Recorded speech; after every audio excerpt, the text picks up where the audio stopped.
Vous savez pas, mais faut être technique. Hein. Un geek comme moi, ça fait 1 heure que j'essaye. Hein. Ah, pardon. Je suis très content de vous retrouver. Pardon, je suis super content de vous retrouver, mes Smadjiens. C'est un plaisir de partager avec vous cette passion qui est la musique, le cinéma et j'en passe. N'oubliez pas de faire des commentaires et de partager. Ça, c'est quand même important qu'on puisse justement aller plus loin dans cette relation. Qu'est-ce que c'est? Oh là, c'est fort, c'est fort, c'est fort. On va parler de Grease ce soir. Ah oui, Grease. Eh oui, pourquoi? Parce que c'est l'une des meilleures ventes d'albums de tous les temps. 40 millions d'albums. Alors ceux qui vont faire du fast-checking vont trouver 23, 28. Mais en fait, il y a eu 3 sorties de cet album, ce qui fait qu'un cumul, on est plutôt dans les 40 millions de ventes. Grease qui va fêter ses 45 ans. On est sur un album de 24 titres. Et en plus, ce qui est génial, c'est qu'on a 7 titres qui sont interprétés par Olivia Newton-John et John Travolta. John.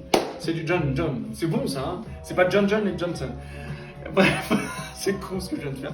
Bref, tout ça pour vous dire que cet album est la première bande originale la plus vendue dans le monde, devant Bodyguard, qui est aussi un succès colossal de la grande diva Whitney Houston.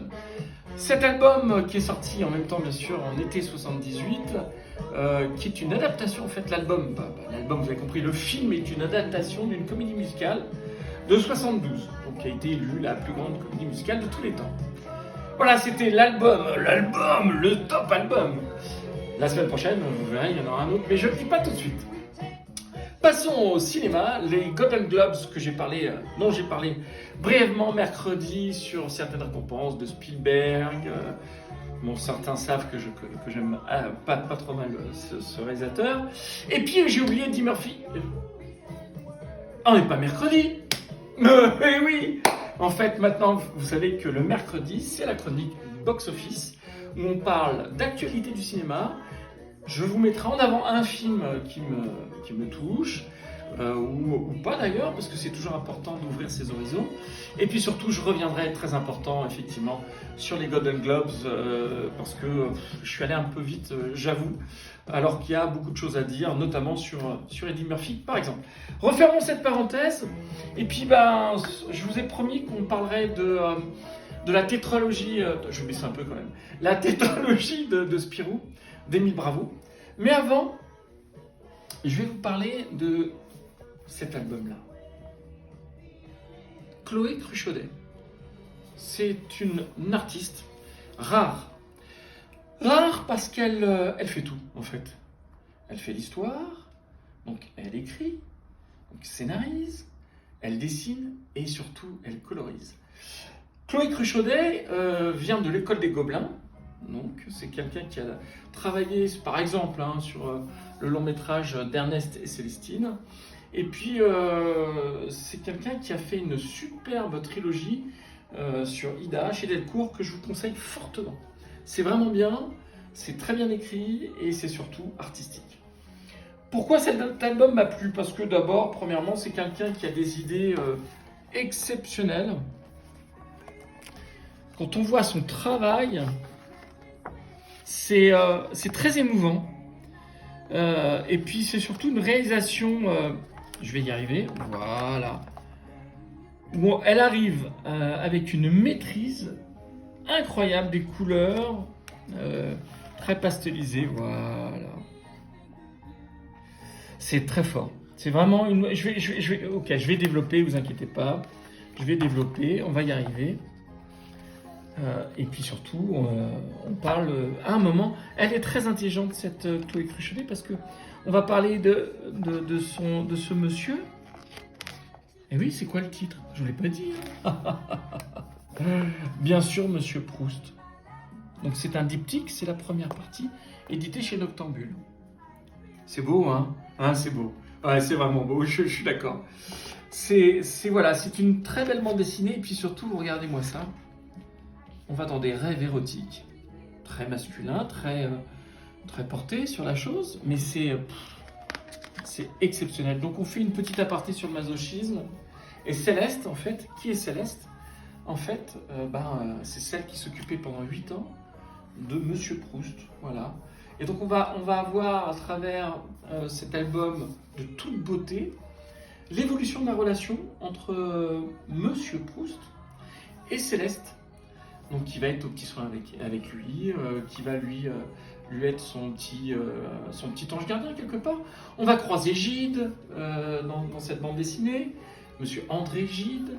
On va parler de Gallimard bien sûr, on va parler de Goncourt, et puis surtout on va voir cette finesse dans cette écriture où on va ressentir. Voilà, c'est une bande dessinée du ressenti. Donc j'ai rien à dire qui m'a déplu, au contraire, c'est une bande dessinée qui m'a enthousiasmé. La première fois, je l'ai dévorée, et l'instant d'après que j'ai fini, je l'ai redévoré, pensant que j'avais loupé sûrement des choses, parce que c'est très beau, c'est poétique, c'est émouvant. Et pour vous donner quand même un peu plus de teasing, en fait, on va parler de cette relation, mais on va la voir entre deux âges. On va voir Céleste vieille, et elle va faire appel à sa mémoire. Puis après, on va voir donc ce qu'on appelle des flashbacks. C'est très très beau. Je vous conseille, c'est une bande dessinée d'orfèvre. Voilà, c'est paru chez Noctambule depuis août de 2022. J'espère que vous prendrez beaucoup de plaisir. N'hésitez pas à me faire un feedback si vous n'êtes pas d'accord ou si vous êtes d'accord avec moi. Passons à Émile Bravo, donc Boucle d'or. Ah mais non, pardon.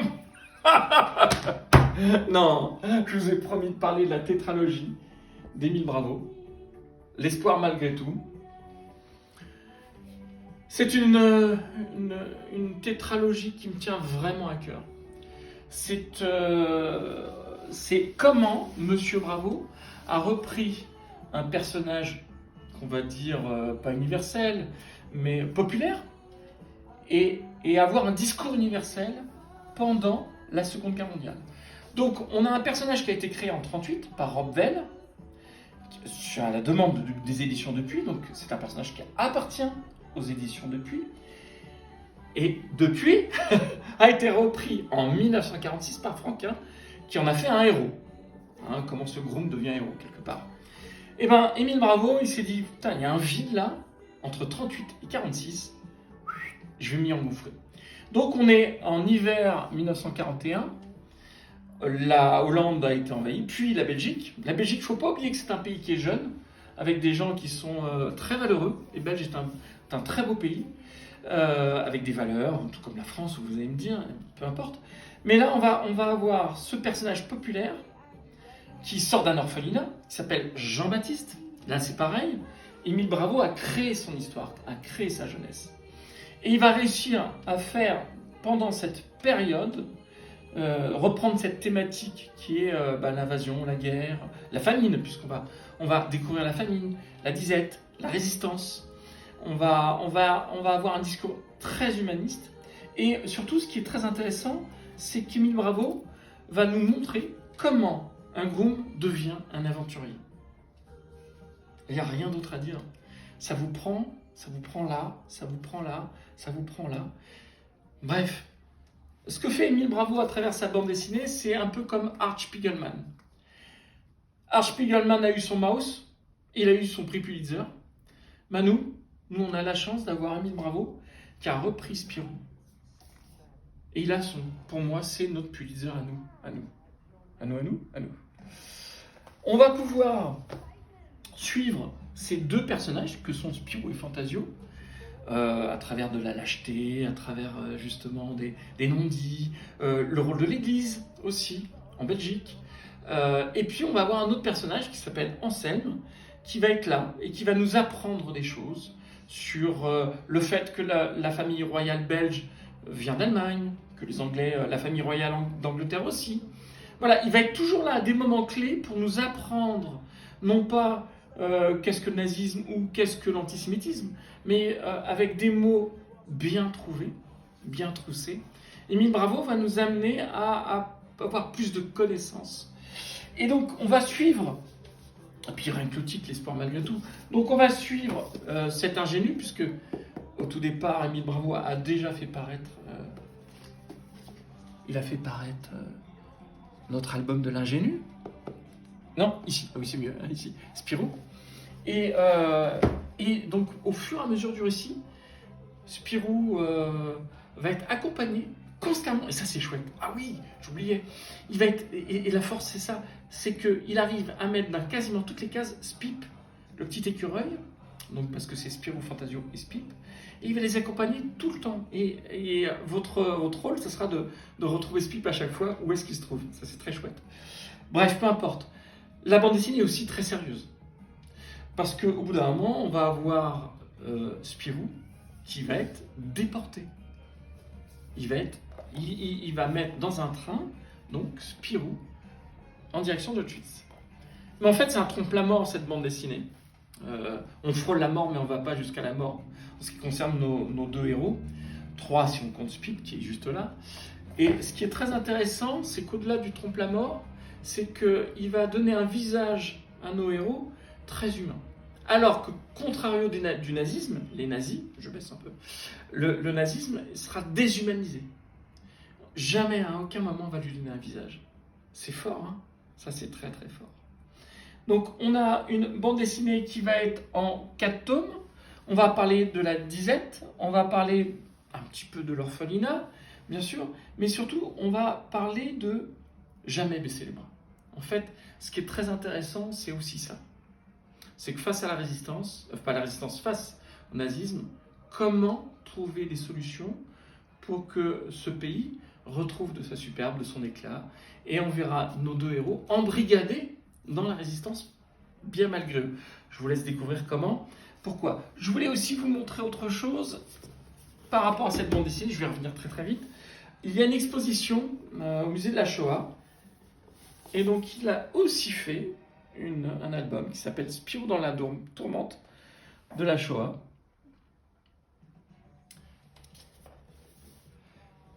Beaucoup d'émotions.